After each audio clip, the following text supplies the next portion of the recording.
Nandito na tayo ngayon sa ating sinusundo. Ayan sila, naglalakad o. Pwede na. Okay, let's go!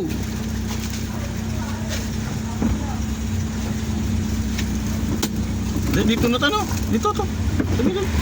Maliit lang naman yan, di ba? Kasi yan, pwede na.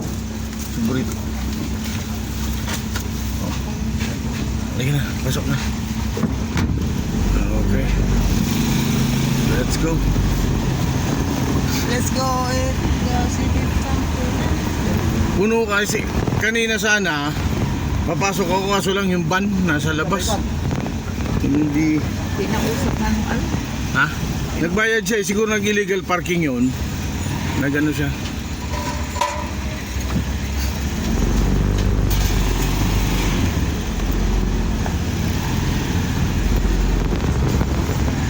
Ayan.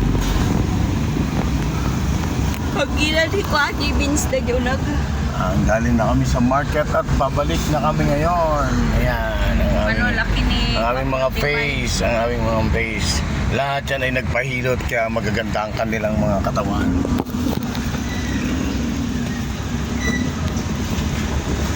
Tayo. Dito. Mamaya, anong oras tayo punta na sa Hawaii?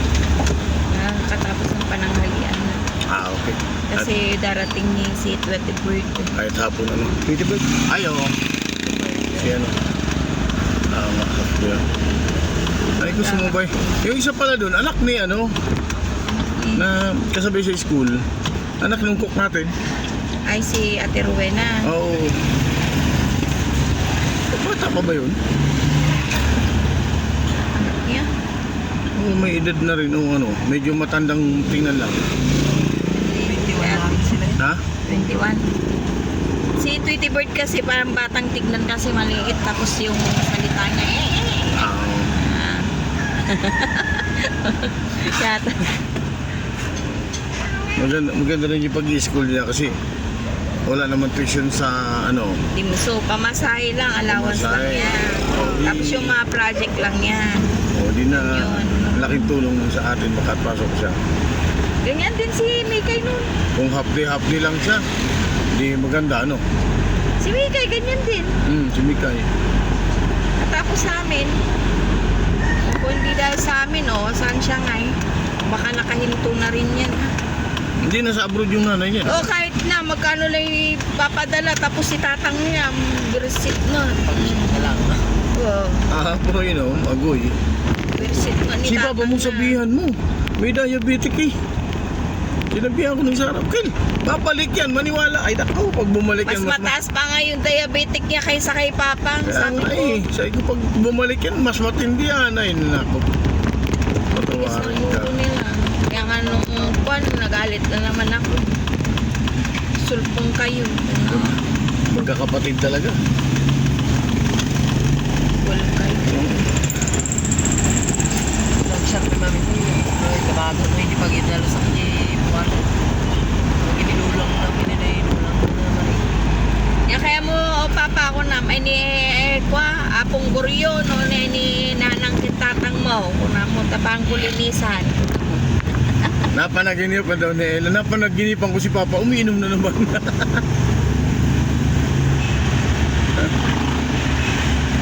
Walang mini-maintenance si Uncle. Ayun nga, yung gamot na ganun, kagaya ni Papa. Ni Papa, babalik kami ng kwan, April 30. Babalik kasi yan. Pagka hindi ka hindi ka nag-iingat, babalik yan.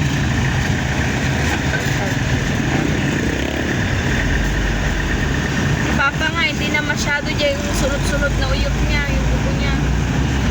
May iniinom na gamot eh. May Pero pag, iniinom ng gamot. pag tinagayan mo yan, babalik yan kasi yung parang pinamanhid ka lang.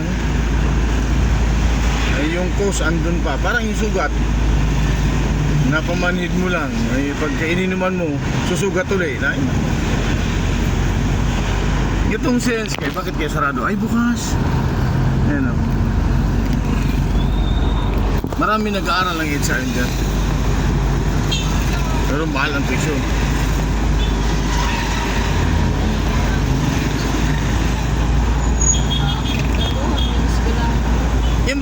kinukunan natin? Yung andun? Yung kinukunan ng lupa? Ha? Ayun dito. Dito ko sila nakikita yan. Sa ibabaw kasi kung... Pero Ayun, yung... tingnan mo, malalim yung ano yan. ito.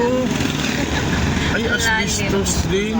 Pero yung lupa sa atin, Iba siguro. iba to. Kaya ano yan? Elegant Hotel. Gagawing hotel din yan. Kaya inukay niya, pati sa ilalim, gagawa siyang parking.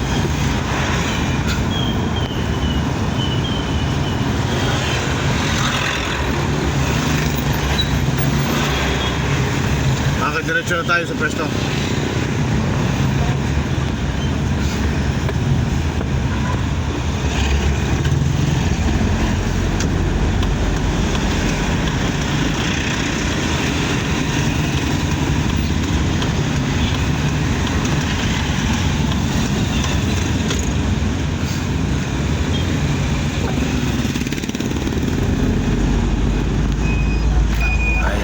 The Mana Mall. Mana Mall of San Fernando. Parang kakulay ng Pure Gold. Pure Gold siguro may-ari niya. Pure Gold na. Pure Gold. Oo. Hindi ko alam kung totoo kung Cubic Soto yan.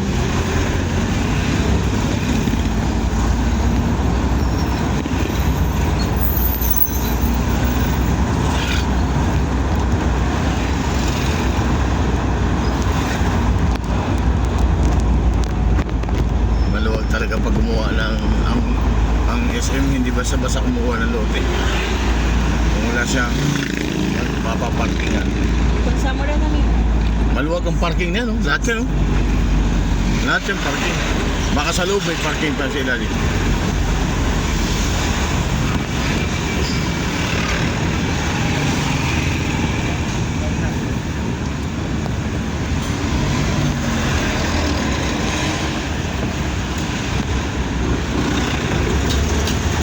Wag lang magbago ng presyo si CSI.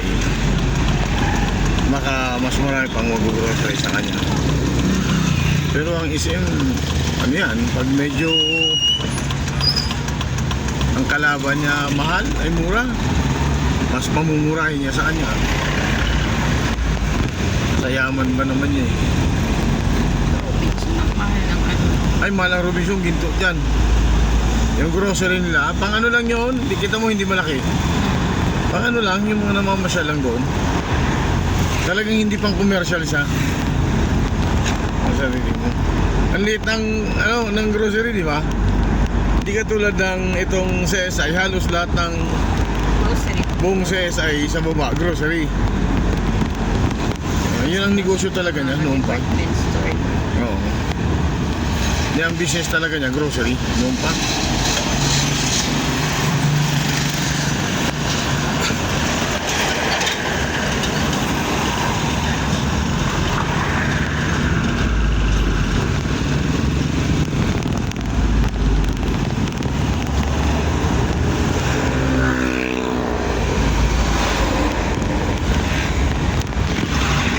I'm not a crazy one.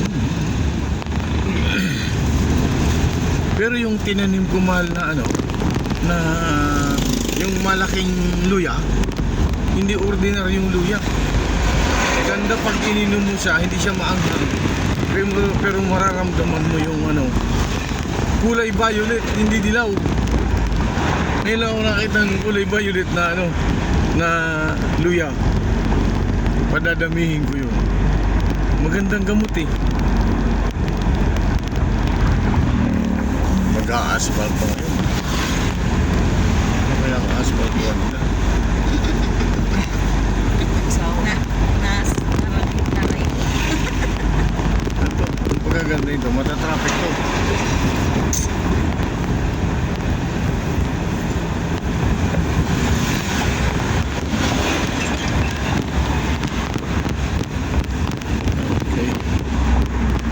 Nagkakalang lang sa babaero eh.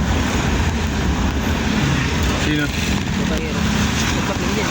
Sino Eh, pero? bumaba ka na. Baba ka nga. Si Uncle? Si Papa. Ay, saglit. Tumutulak, saglit. Tumutulak baka anong sila. Bye! Nangyari. Baba ka. Saglitan. Tabi natin. Oh. Bye. Sudaw. Ha? Sira.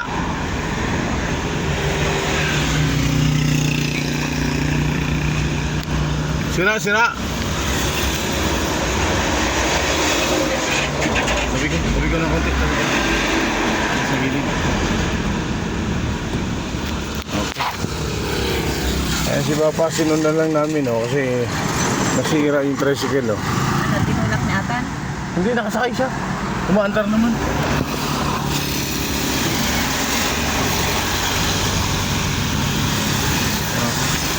Ayan. May diferensya siguro. Pumapagi, sumasagi. Oo.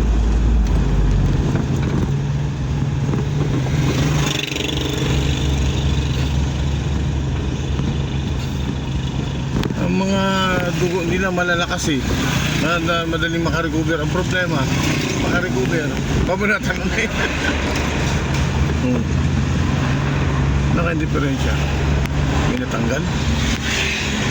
Yan. Ako na magbubuhat naman. May-ari, matanda na rin. Bata pa yung ba? 60 plus pa lang. Bata pa yan. Ayusin lang ang katawan, huwag lang siya magiinom. May pagkain naman. Sige na. Okay. Dito na kami sa pwesto namin sa Balanon Food Stand. Okay, bye.